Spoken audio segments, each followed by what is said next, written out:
students, welcome to our online video class of chemistry. Did you remember what we had learned in previous section?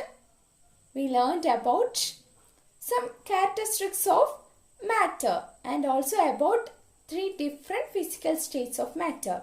What are the three different physical states of matter? Solid, liquid and gas. Today we will discuss about the properties of different types of matter. We have learned that on the basis of physical state, all matters can be classified into three groups. What are they? Solids, liquids and gases.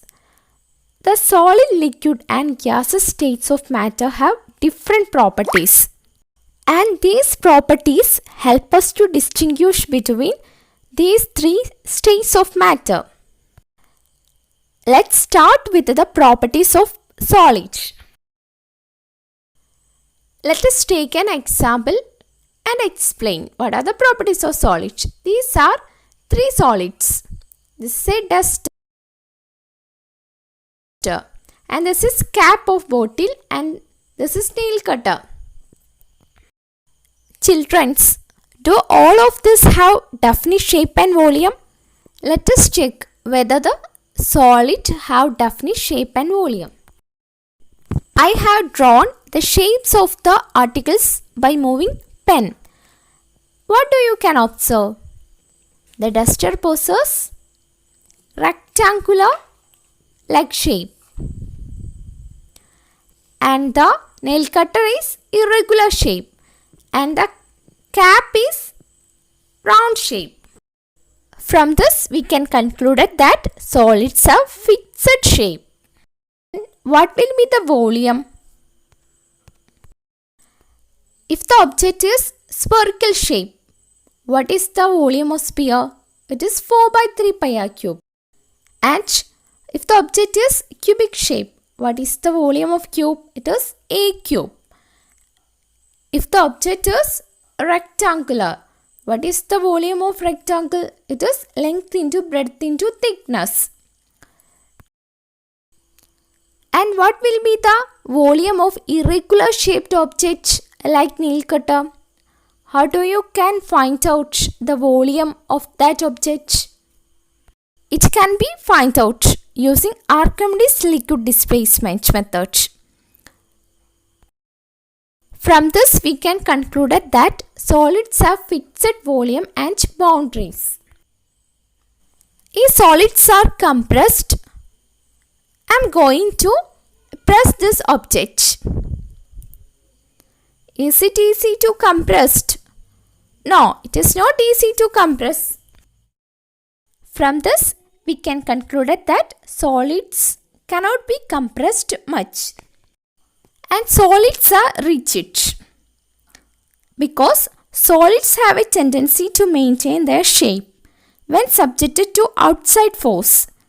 Solids may break under force, but it is difficult to change their shape. So they are rigid. And do solids can flow? Solids do not can flow. If solids fill their container completely, when this nail cutter is placed inside the glass, what happens? Is the container completely filled? No. We can say solids do not fill their container completely. We have just learned that a solid has fixed shape. Now a rubber band changes its shape on stretching.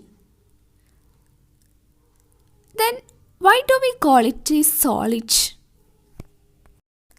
A rubber band is considered a solid because it changes shape under the action of force which stretches it.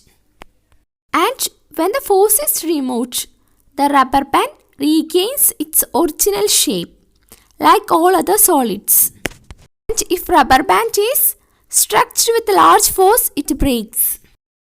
Have you ever noticed when salt or sugar are put in jars of different shapes, they take the shape of the jars.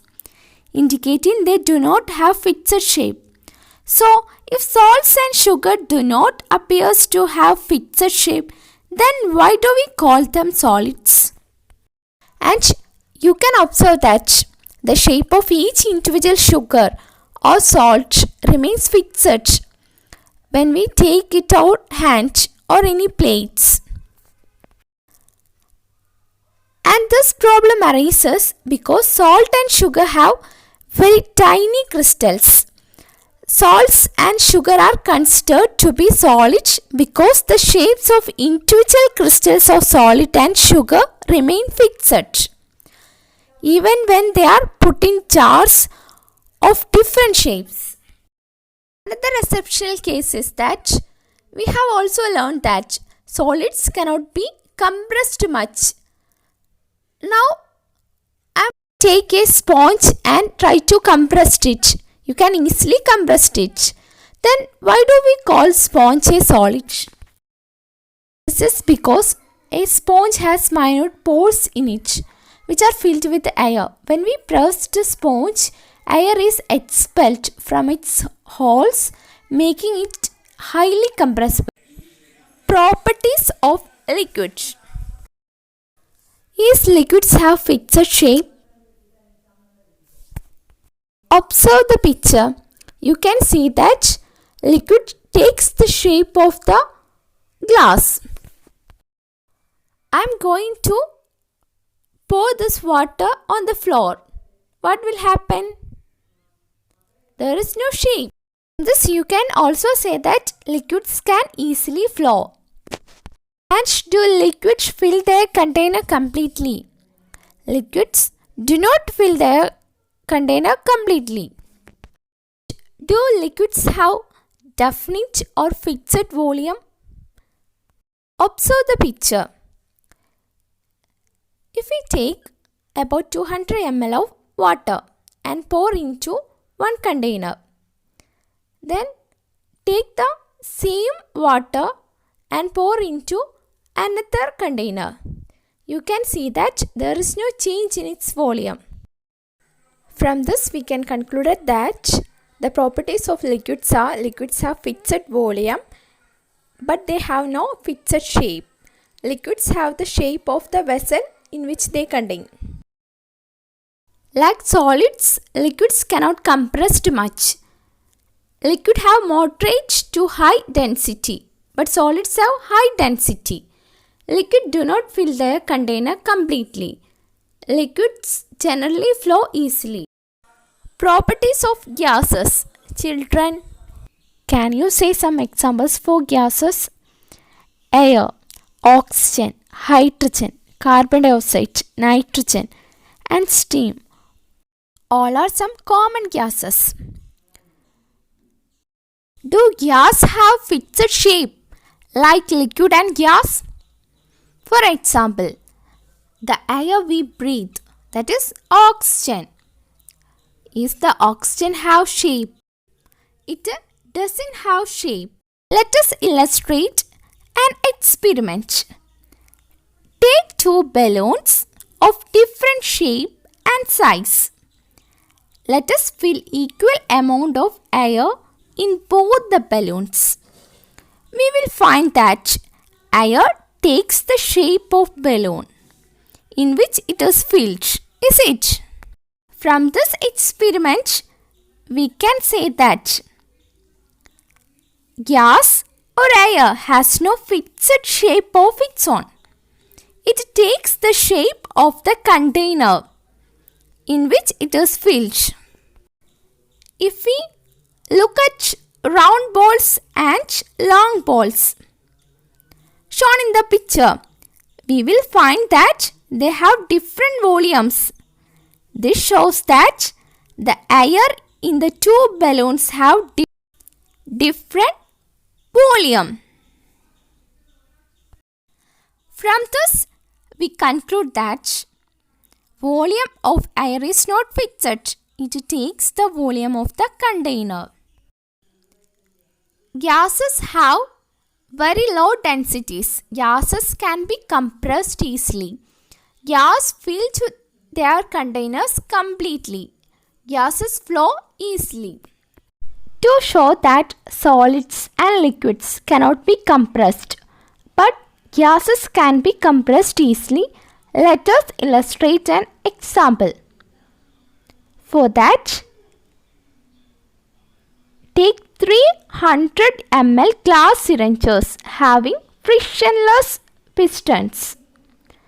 The nozzle of all the syringes closed by inserting them in a separate rubber corks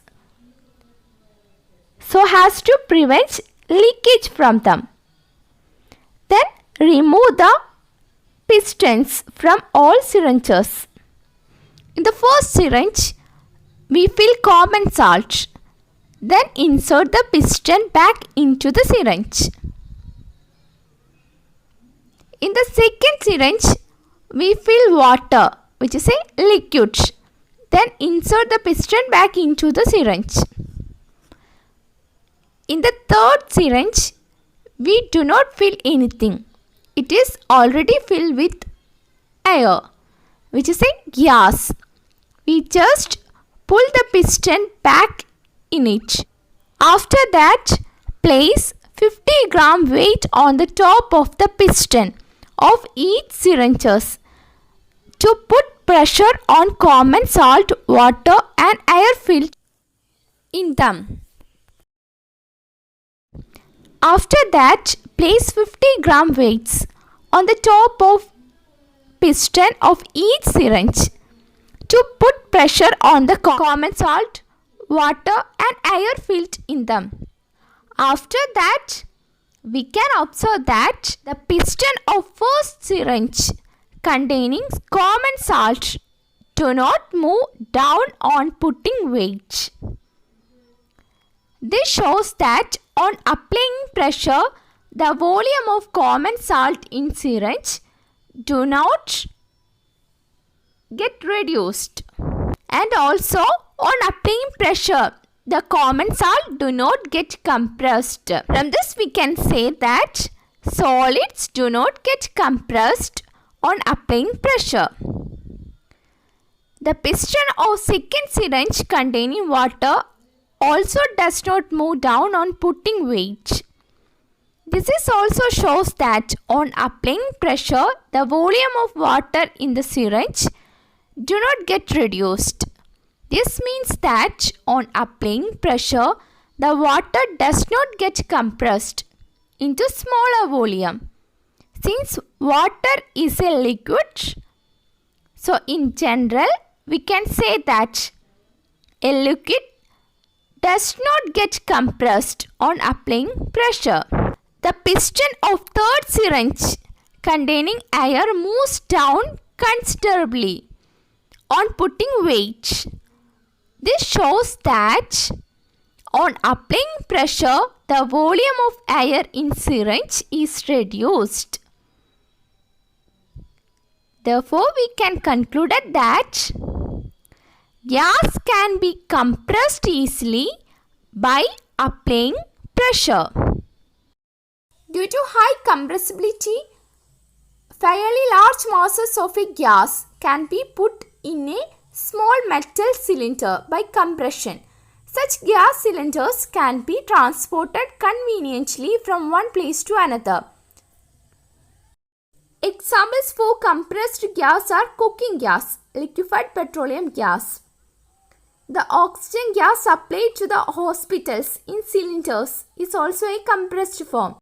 Compressed natural gas filled in cylinders is being used increasingly as a fuel to run vehicles like car and. Why solids, liquids and gases have different properties? Because in solids, particles are closely packed and force of attraction between the particles are stronger. Kinetic energy of particles in solids are minimum. In the case of liquids, particles are close together but are not as close as in solids. The force of attraction between the particles are weaker than solids. Kinetic energy of particles are larger than solids. gaseous particles are very closely packed and the force of attraction between the particles are very weak because there is large distance between the particles. And the kinetic energy of gases are maximum. It have large kinetic energy. There is large space between the particles. Diffusion.